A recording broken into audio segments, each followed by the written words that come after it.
Béni de Dieu, je nous salue au nom de Sauveur Jésus de Nazareth. Amen. Ok, avant de passer pour l'exposition de commandement numéro 3, nous demandons au frère Charles de nous conduire dans la prière pour ce moment. Au nom de Sauveur Jésus. Amen.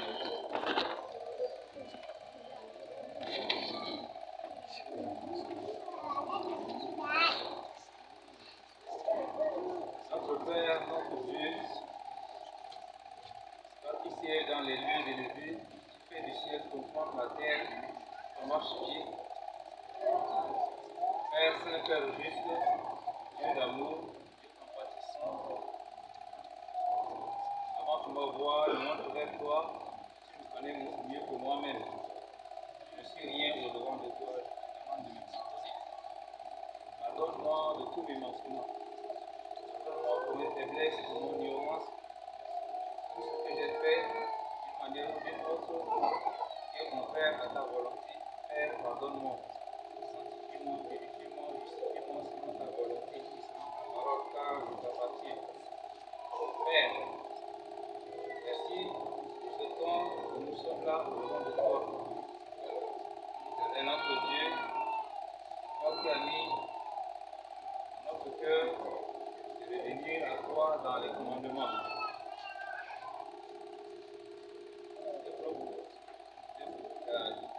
Deux groupes ont déjà passé. D'ailleurs, nous sommes là avec le troisième groupe qui va nous exposer, Seigneur Jésus-Christ, sur les commandements. Père, nous ne sommes rien. Nous implorons ta miséricorde. Dispose ce temps, Seigneur Jésus-Christ, afin de tout dire gloire à ton nom. Éternel, ce que tu as mis dans le cœur, toi seul qui connais. Alors, Seigneur Jésus-Christ, tu n'es pas un Dieu de désordre, mais de l'ordre par ton Esprit Saint. Tout se passe selon ta volonté. Éternel notre Dieu, nous qui sommes là pour écouter également, que nous prêtons l'oreille attentive pour écouter, et non seulement pour écouter, mais pour mettre en pratique ta loi. Père Saint, Père juste, pour les esprits manipulateurs qui vont nous manipuler, Seigneur Jésus-Christ, comme tu nous as donné le pouvoir de lier, tout ce que nous lierons sur la terre sera lié dans les cieux. Seigneur notre Dieu, nous ordonnons que tous ces esprits soient liés, enchaînés et précipités dans la Bible au nom du Seigneur Jésus-Christ de Nazareth. Père Céleste, incarne qui sera forgé contre nous que cela soit sans effet au nom du Seigneur Jésus-Christ de Nazareth. Les incantations qui seront faites, Seigneur Jésus-Christ, Père, c'est là où ils vont s'élever pour faire des incantations, soient arrachées et jetées au fond de la ville au nom du Seigneur Jésus-Christ de Nazareth.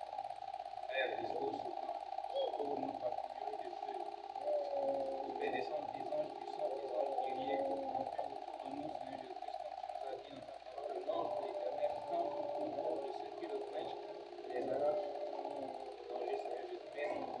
Prions, tu nous sécurises pendant que nous allons être devant toi.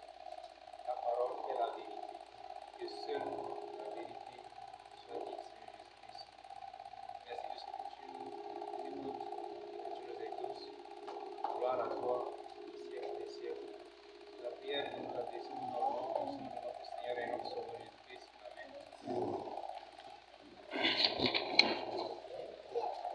Ok, sans plus tarder,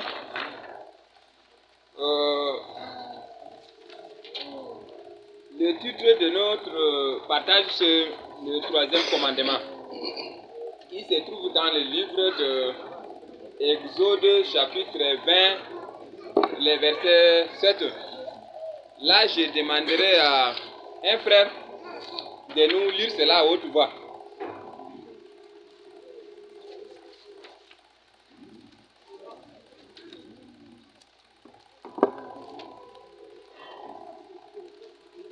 Un frère ou une sœur qui est à la page que nous fait la lecture à haute voix.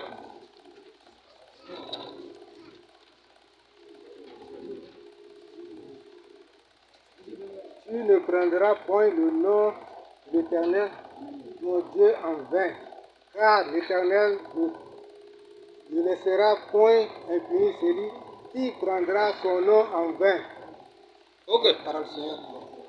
Notre Dieu nous demande de ne point prendre son nom en vain. Le Seigneur, Dieu, comme il a dit à nos pères, en les sortant du pays d'Égypte, donc comme il a dit, comme dans sa parole, il dit, 10 personnes ne peuvent marcher ensemble sans en être convenues. C'est pourquoi il a fait sortir nos pères dans le pays d'Égypte pour qu'ils soient un peuple à part pour le servir. Et donc pour le servir, il a fallu qu'il mette sa parole encore, sa loi ou encore ses commandements, il les fait savoir sa volonté pour que si nos pères veulent vivre avec lui, il a fallu qu'ils marchent selon cette règle, selon ces lois, pour qu'ils marchent ensemble, qu'ils demeurent ensemble. C'est pourquoi il les a donné le commandement.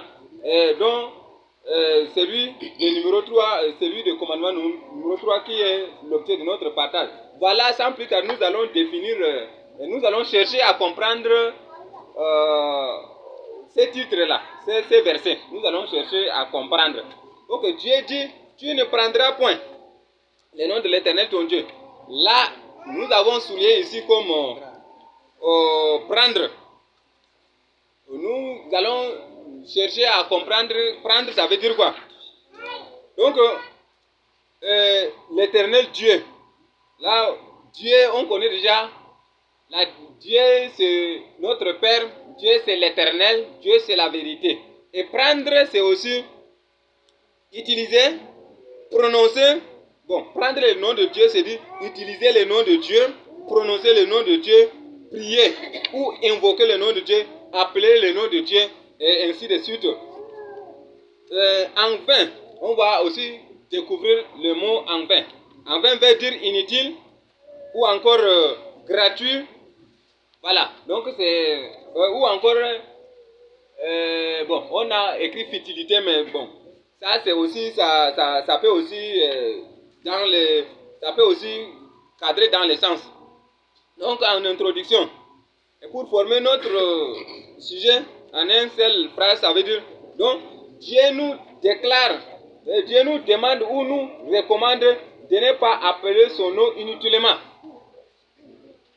Et prendre le nom de Dieu en vain, c'est de les prier, invoquer sur des choses inutiles, invoquer dans les vides ou sur des futilités, dans les désordres ou dans l'amusement ou encore dans la plaisanterie. Mais il nous recommande plutôt, il nous recommande plutôt dans le livre de Somme, chapitre 50, verset 15. Si quelqu'un est à la page, qu'il veut nous lire haute voix.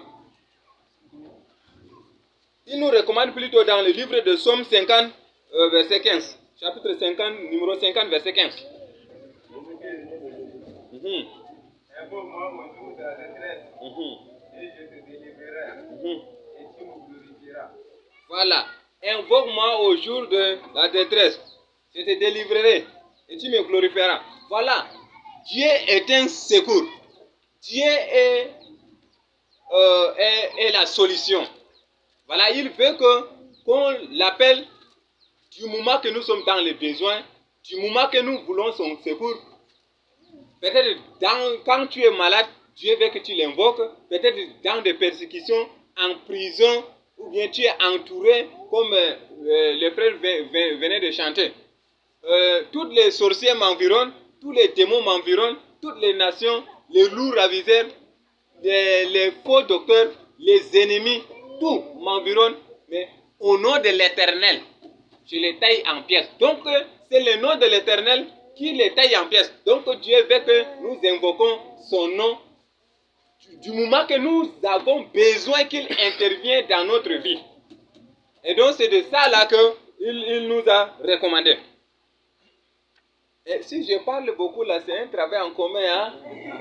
Là, il faut que je vous dise, peut-être ils vont dire, mais comment il a parlé, il n'a pas... Donc, voilà, c'est un travail en commun. Nous, on a fait de telle sorte que ça soit aussi droit et vite. Ok. Voilà. Et là, on va... Déjà, on a déjà la lumière sur sur l'introduction et on va aussi, dans notre point que nous allons toucher, qui doit invoquer le nom de l'Éternel? Ou bien comment? Bon, qui doit invoquer le nom de l'Éternel? La Bible dit que pour que Dieu, ta prière, ou ce que ou ton invocation soit, ou ta prière soit favorable, il a fallu que tu vis dans la crainte de Dieu. Ce n'est pas tout le monde qui invoque le nom de Jésus là que Jésus répond. Ce n'est pas tout le monde qui prie là qui sont exaucés. C'est sauf ceux qui vivent dans la crainte de Dieu. Voilà, il y a ces catégories. Il y a ceux qui vivent dans la crainte de Dieu et vivent dans la vérité. Et quand ils invoquent le nom du Seigneur, Dieu est à l'œuvre, il répond. Des fois, la réponse est tic au tac. Des fois, ça peut tarder 1, 2 jours. Bon, ça peut même faire 2 ans, 3 ans. Donc, parce que, bon, je me rappelle de l'étude où on a fait de l'autre côté. Quand tu pries, tu es sincère, Dieu répond.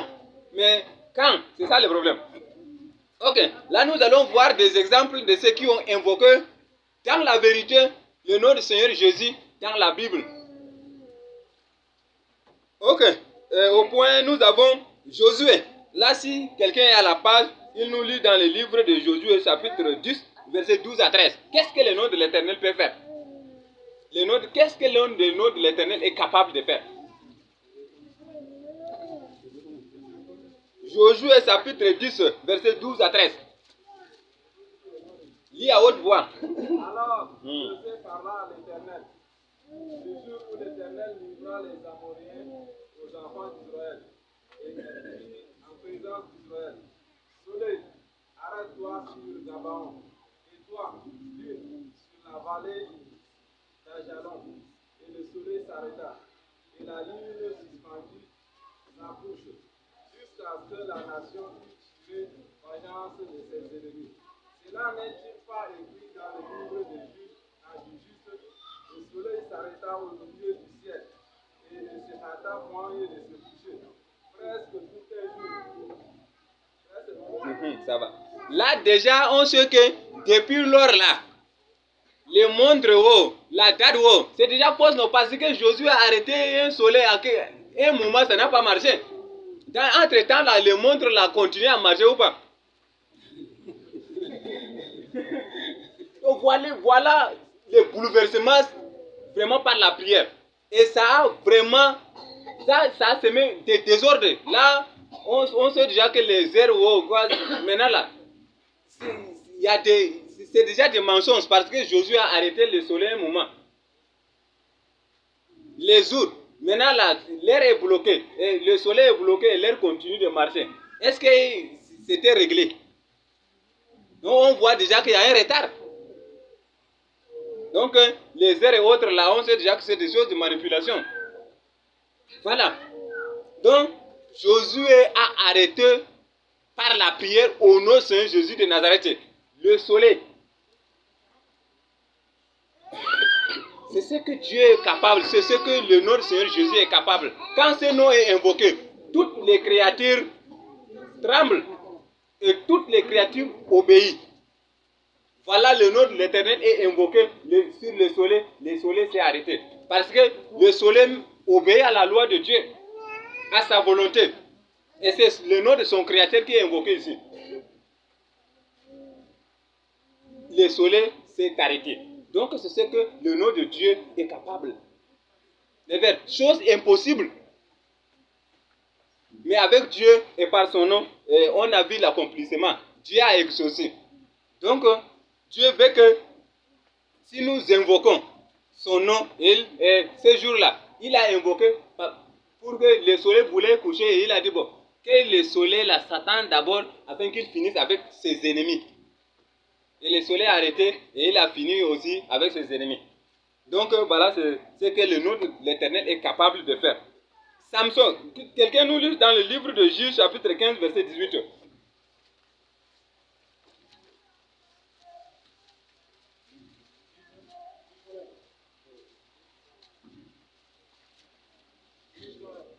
Juge chapitre 15 verset 18, à haute voix. Il invoqua l'Éternel et dit: C'est toi qui as permis par la main de ton serviteur cette grande délivrance. Et maintenant, mourrai-je de soif et tomberai-je entre les mains des incirconcis. Dieu fendit la cavité du rocher, qui est de l'échine, et il en sortit de l'eau. Samson but en esprit, son esprit se ranima, et il reprit vie. C'est de là qu'on a appelé cette source en Corée. Voilà, là, ok, là, on est avec Samson, qui, après avoir eu le combat avec ses ennemis, s'est trouvé là où il n'y a pas l'eau. Il soif. Sur le point même, il allait mourir. Il a invoqué le nom de l'Éternel. Et la Bible nous dit que Dieu l'a exaucé, il l'a fendu. Ça, c'est un rocher. Et Dieu a fendu pour que l'eau sorte du rocher. Et il a dit, il s'est trouvé dans le moment difficile, la vie ou la mort. Et Dieu l'a favorablement exaucé parce qu'il l'a invoqué dans la vérité. Et Dieu a agi. Et si Samson, de la même nature que nous, a invoqué le nom du Seigneur Jésus, et Dieu l'a nourri, et si nous prenons à cœur, et si nous vivons dans la crainte du Seigneur aussi, dans des circonstances comme ça, si nous invoquons le nom de l'Éternel, il va nous aussi exaucer. Il nous exauce aussi comme il a exaucé à Samson. Ok. Et nous avons aussi l'exemple de Jonas. Dans le livre de Jonas, chapitre 2 et le verset 2. Là, Jonas était avalé dans le ventre de poisson. Et c'est là-bas, dans le ventre de poisson, même si dans la mer aussi encore. Si c'est dans la mer, c'est encore un problème. Et encore dans le ventre de poisson. Et c'est là-bas que la Bible nous dit que Jonas pria et Dieu l'a exaucé. Dieu a ordonné au poisson d'aller le vomir.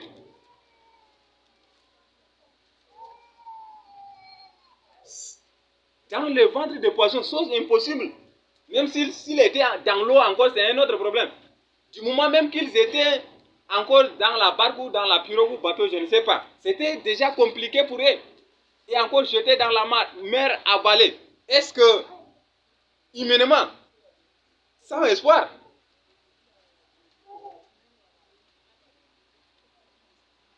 c'est sans espoir. Et la Bible dit, quand on est vivant, il y a toujours de l'espoir. Il est dans le ventre de poisson. Il se reconnaît toujours Jonas. Et il se reconnaît toujours qu'il a désobéi. Il y a un proverbe à Moussé, ils ont dit, c'est le varan qui a dit à sa femme, si on m'attrape, si on me lit, comment même là, dès qu'on ne me met pas dans l'eau chaude là, ne plaît pas encore. Donc j'ai toute la possibilité de m'échapper. Donc, il est vivant dans le ventre de poisson. Et il a invoqué le nom du Seigneur Jésus. Et si Jonas, il a désobéi, et il était tombé sous le jugement, et que, se trouvant dans des conditions terribles, il a invoqué le nom de l'Éternel et Dieu a agi. Voyons ce que Dieu peut faire. Même il est dit quelque part dans la Bible, donc, pendant ce moment difficile qui advient, quiconque invoquera le nom du Seigneur Jésus sera sauvé. Donc, le nom du Seigneur Jésus, c'est le salut. Quand tu invoques Jésus, tu reconnais, même si tu as péché et que tu reconnais au fond du cœur, tu te repens, comme Jonas l'a fait. Et tu invoques le nom du Seigneur Jésus dans la vérité, et Dieu vient pour te délivrer. Et nous avons aussi l'exemple d'Élie. Dans le livre de, quelqu'un peut nous lire, dans le livre de 1 Roi, chapitre 17, versets 20 à 21.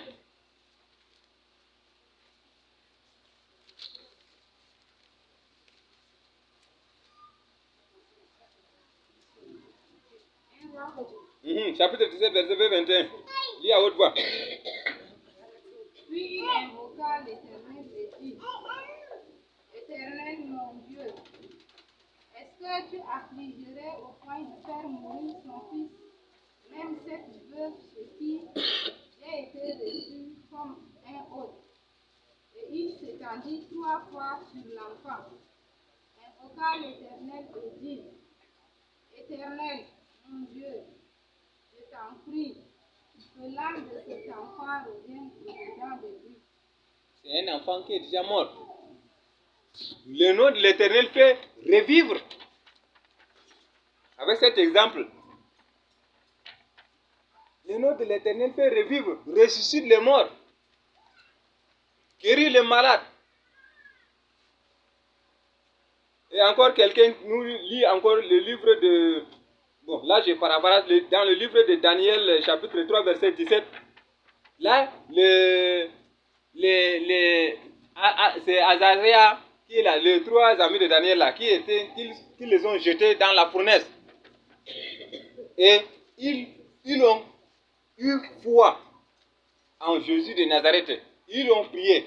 Et avec leur foi, la Bible nous dit qu'ils étaient même jetés dans le feu.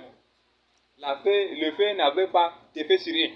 Tels qu'ils l'ont jeté, ils les ont ramassés. Ceux qui les ont jetés même, le feu, la Bible dit que le feu les a fait comment?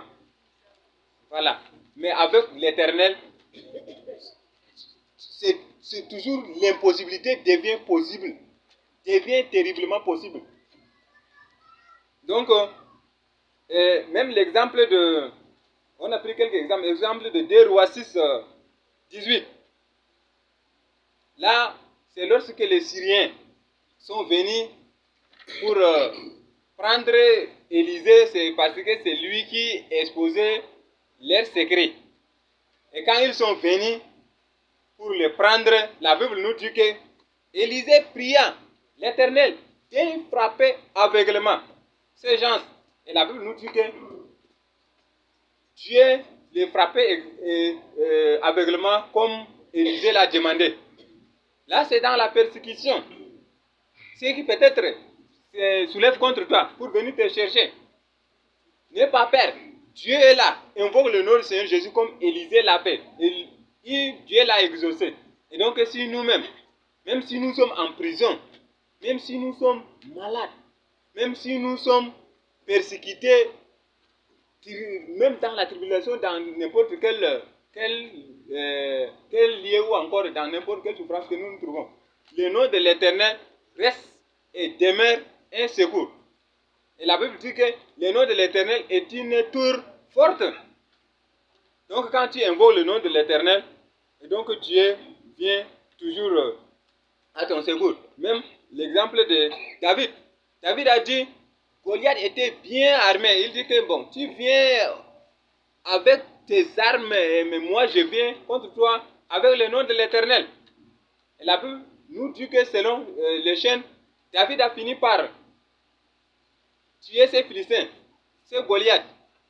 Et il a coupé sa tête avec même son épée. Donc le nom de l'Éternel est vraiment, tremble vraiment, et le nom de l'Éternel donne des solutions. Bon, ça ne donne pas de solutions, mais le nom de l'Éternel est lui-même la solution à tous les problèmes. Donc c'est pourquoi il est nécessaire vraiment à tout enfant de Dieu d'invoquer ce nom dans la vérité et avec foi. Et Dieu va se mettre à l'œuvre. Ça c'est le cas de l'Ancien Testament, même si nous voyons dans le Nouveau Testament combien des aveugles étaient guéris, combien de boiteux marchaient, combien de lépreux étaient purifiés, les morts étaient ressuscités. C'était à cause du nom de l'Éternel. Combien la sentence était prononcée contre certains qui voulaient à tout prix même scandaliser, et combien étaient frappés par l'aveuglement. Donc le nom de l'Éternel est vraiment la solution à tout enfant de Dieu dans n'importe quel problème que tu traverses. Le nom de l'Éternel est la solution. C'est pourquoi Dieu nous demande vraiment de l'invoquer dans sa crainte et dans la vérité et avec foi. Et il va agir. C'est lui-même qui nous a demandé invoque-moi au jour de détresse et je te répondrai. Donc si nous invoquons le nom de l'Éternel, dans la vérité, Dieu va vraiment se mettre à l'œuvre. Et si tu ne le vois pas dans la vérité, c'est aussi les conséquences de ceux qui utilisent négativement ou encore utilisent par imitation. Là, nous avons dans le livre des Actes des Apôtres, là, 19, 13, 16, là, les fils de Shiva, c'était des personnes qui ne vivent pas dans la vérité. C'est des personnes qui vivent dans le désordre. Mais comme ils ont vu, avec ce nom, Paul a délivré encore avec ce nom, Paul a guéri les malades avec ce nom. Ils voyaient le miracle qui s'opérait devant le nom de l'Éternel. Donc c'est pourquoi ils ont dit, oui, ce nom-là est puissant. Il a fallu que nous-mêmes, nous prenions cela pour chasser aussi des démons. Et ils ne savaient pas. Pour eux, là, que le nom de l'Éternel, là, c'est facile. On peut prononcer n'importe où, ça va agir. C'était ça les pensées. Et la Bible nous dit, ils sont venus trouver c'était un fou, non? Voilà, il voulait maintenant les délivrer. Maintenant, il dit qu'ils ont invoqué, ils demandaient aux démons de sortir par le nom que prêche Paul. Et la Bible dit qu'ils ont dit que Paul même, Jésus là, ils le connaissent. Il connaît qui est Paul même. Mais vous là, vous êtes qui? Donc c'est-à-dire, ceux qui prennent le nom du Seigneur Jésus pour dire soi-disant vérité là, les démons même ne les reconnaissent pas. Hein. Donc, en dehors de tous les démons reconnaissent, les enfants de Dieu, ils reconnaissent aussi Jésus. Mais ceux qui ne le sont pas là, qui prennent seulement par imitation, qui créent ou fabriquent des églises par imitation, les démons est en train de les dire qu'eux-mêmes ne les reconnaissent pas comme enfants de Dieu.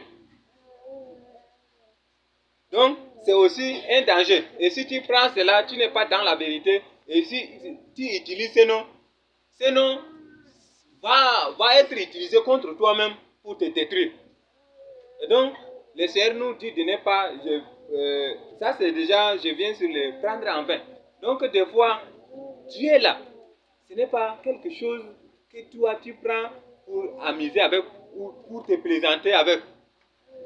Si les gens invoquent le nom de Dieu, peut-être dans le cadre des amitiés, dans le cadre de l'impudicité, Dieu a dit, aimons-nous.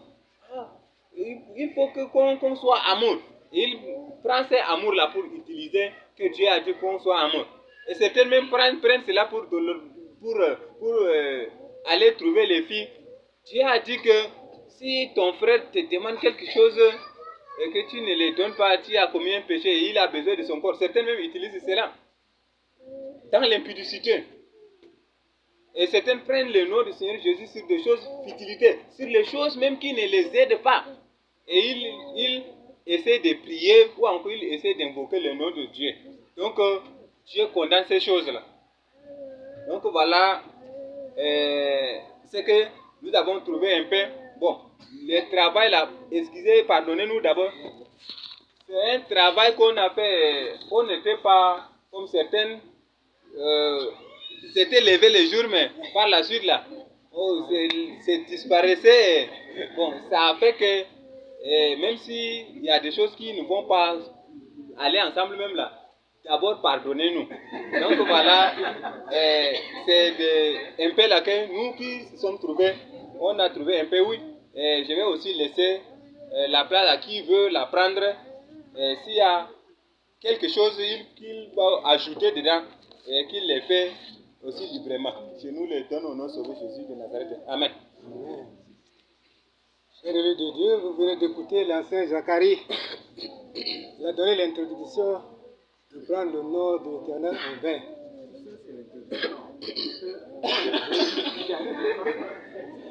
Il a donné l'introduction et il a brossé même le côté positif. Hein? Il a brossé même le côté positif de Dieu. Le Dieu que nous servons dans la sincérité. Dieu qui est la Bible. Dieu qui est la vérité. Si nous connaissons réellement notre Dieu, nous n'allons pas prendre son nom en vain. Si nous connaissons réellement notre Dieu, nous n'allons pas nous amuser de notre Dieu. prendre le nom de l'Éternel en vain. Il y en a qui ont pris les conséquences tragiques les a suivies. Il y en a qui ont pris et ils se sont retrouvés dans le malheur. J'avais lu j'ai oublié le mot de révélation. Le Père nous dit que Dieu l'a appelé, il s'est tremblé. Lui seul, il tremblait. Parce qu'il a écouté seulement la voix de Dieu et il s'est tremblé. Même dans l'Exode sur le mont Sinaï, quand Dieu est descendu sur le mont Sinaï, qu'est-ce que les enfants d'Israël ont dit? Ah, Moïse, écoute, toi-même écoute la parole de Dieu. Et dis notre, on va écouter seulement. Parce que écouter la voix de Dieu, écouter la voix de Dieu, ce n'est pas chose facile.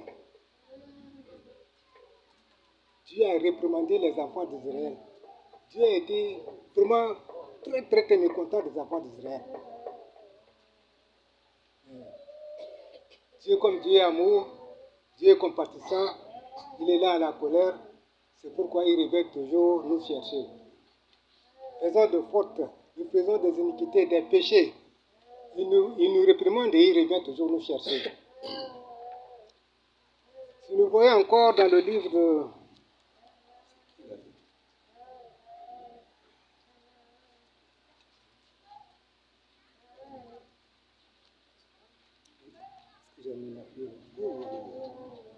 Excusez-moi, j'ai laissé la pile à la maison.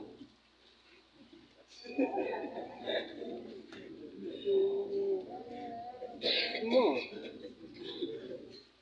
On voit encore dans le livre de 2 Samuel, au chapitre 18, verset 4, les 400 faux prophètes qui ont pris le nom de l'Éternel en vain. Ils disent au roi, Dieu nous a envoyés. Il n'y aura pas la guerre, il n'y aura pas la famine. Et quand Michée, le bon prophète, c'était au temps de roi Akab avec le roi Zopha de Juda. Le roi a dit à Akab, tu n'as pas un bon prophète ici de l'Éternel pour qu'on puisse l'invoquer. Il dit, oh, il y a un Michée ici, mais il ne prophète jamais de bonnes choses. Alors c'est le bon prophète. Il veut être toujours dans les mensonges là. Il n'y aura pas la guerre. Tu vas remporter la guerre. Tu reviendras victorieux. Mais quand Michée est arrivé, les prophètes à la table disent, ah, il faut profiter de bonnes choses. Il faut profiter des chimères. Il dit, vous allez en guerre et vous allez remporter. Akab lui dit, Michée, dis-nous clairement la bonne chose. Il dit, je vois le ciel ouvert. De Dieu assis sur son trône. Les enfants d'Israël sont dispersés. Il a dit, mais je te dis non. Il ne dit jamais de bonnes choses. Alors c'est la réalité qui est en train de leur dire. Et certains...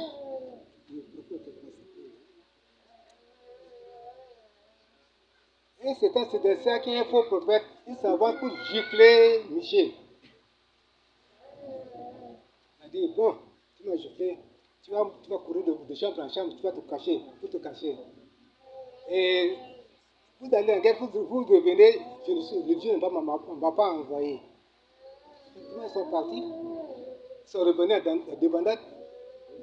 Akab est mort, Josaphat est reparti en Juda.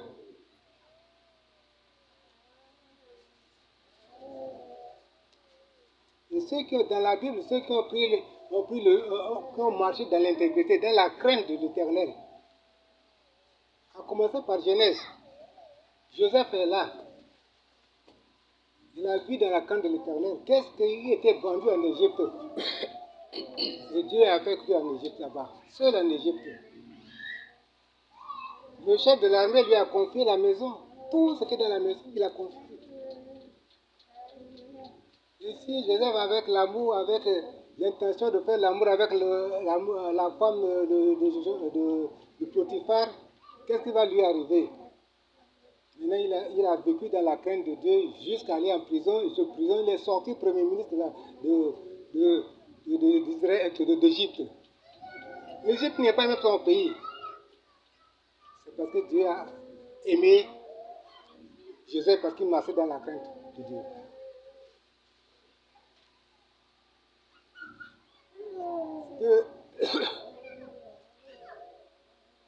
Nous voyons encore dans le livre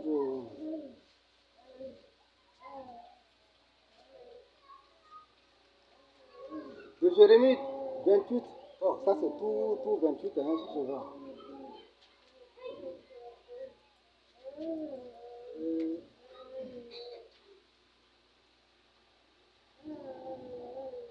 Les faux prophètes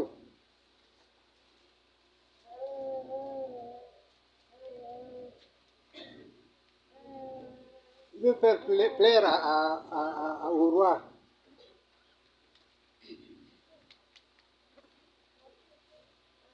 Le roi, c'est répétition, non? Pendant ce temps, Jérémie était là déjà. Jérémie, par la bouche de l'Éternel, il parlait la vérité aux enfants d'Israël. Repentez-vous, abandonnez vos mauvais sorts, revenez à moi, je serai votre Dieu, vous serez mon peuple, revenez à moi. Mais quand, comme Isaïe a dit, ils ont bouché les oreilles, endurci les oreilles, ils voient mais ils ne comprennent pas, ils écoutent mais ils voient mais ils regardent mais ils ne voient pas, ils écoutent mais ils comprennent mais ils ne comprennent pas de cœur. Donc, leur cœur a été endurci. Les oreilles sont bouchées. Il ne faut qu'écouter les faux prophètes. Oh, Dieu m'a envoyé, Dieu m'a envoyé. Tu n'auras pas la guerre, tu auras la paix, tu auras la joie dans le pays. Et quand Jérémie montait à la porte, il a prononcé des choses sur la ville de Jérusalem avec le roi. On l'a attrapé, c'est pour le tuer. Il dit non,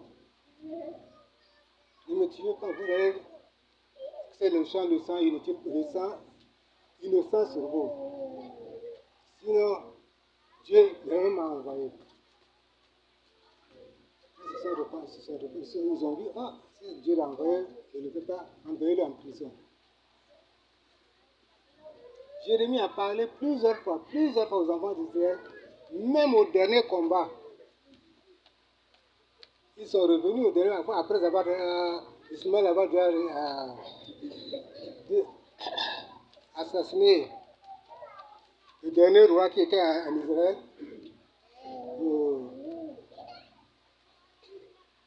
Le roi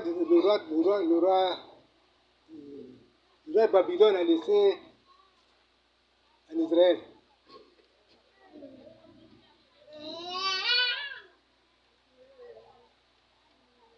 Après avoir remporté les enfants, avoir ramené les enfants d'Israël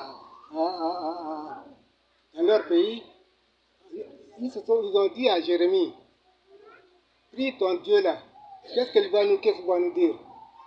Jérémie a dit, attendez-moi 2 jours. Il est revenu, le Dieu a dit, ne partez pas en Égypte, restez là et je vais venir. Il dit, tu mens, Dieu n'a pas dit comme ça. Ils sont partis en Égypte. Et la conséquence était comment? Tragique.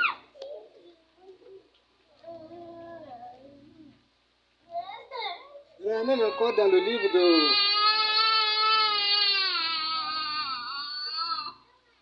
de Juges, avec Jephthé.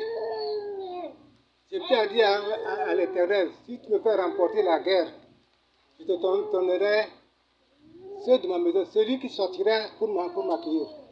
Effectivement, c'est sa fille qui était sortie. Quand il revenait de guerre, sa fille qui était sortie. Ah, ma fille, j'ai fait un vœu à Dieu, à celui qui sort, je vais l'offrir. Papa, c'est rien, laisse-moi aller plaider ma virginité et je reviens.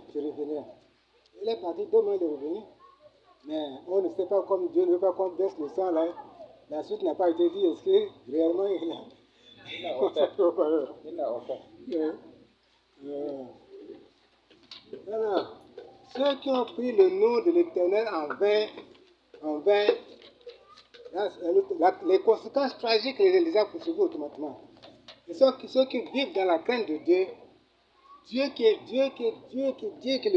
le Père de l'univers, que nous louons aujourd'hui.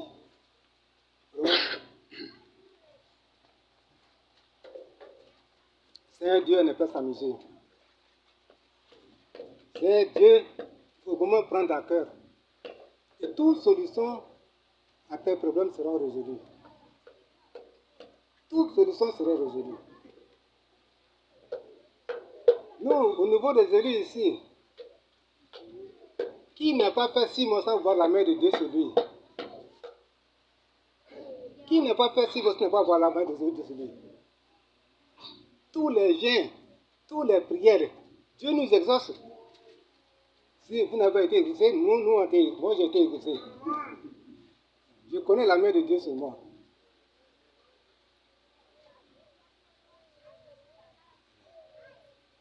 Donc, j'attends un peu, même que ce soit dans l'Ancien Testament, dans le Nouveau Testament, jusque-là, les pharisiens, là, ils sont là, non? Qu'est-ce que Dieu a fait pour les pharisiens? Les séductions, ils sont là. Et ceux qui vivaient dans la crainte de l'Éternel. Pierre, qui disait, qui dit à Jésus, là où on va t'amener, je vais aller avec toi. Après, Pierre a renié 3 fois Jésus. Il se souvenait, il avait pleuré quand le coq a chanté. Et quand l'Esprit est descendu sur Pierre, qu'est-ce qu'il a fait? C'est Jésus que vous l'avez crucifié. Il n'a pas peur maintenant. Il disait aux sacrificateurs, ceux qui sont rassemblés là, c'est Jésus que vous avez crucifié. C'est en son nom que nous délivrons les gens. C'est Jésus que vous avez fait tuer et puis vous avez réclamé le meurtrier. C'est ce Jésus-là que nous délivrons les gens. Les disciples, ils ont la crainte, ils ont l'Esprit Saint. Et jusqu'à la fin, ils ont combattu dans la victoire. Alors nous, si nous demeurons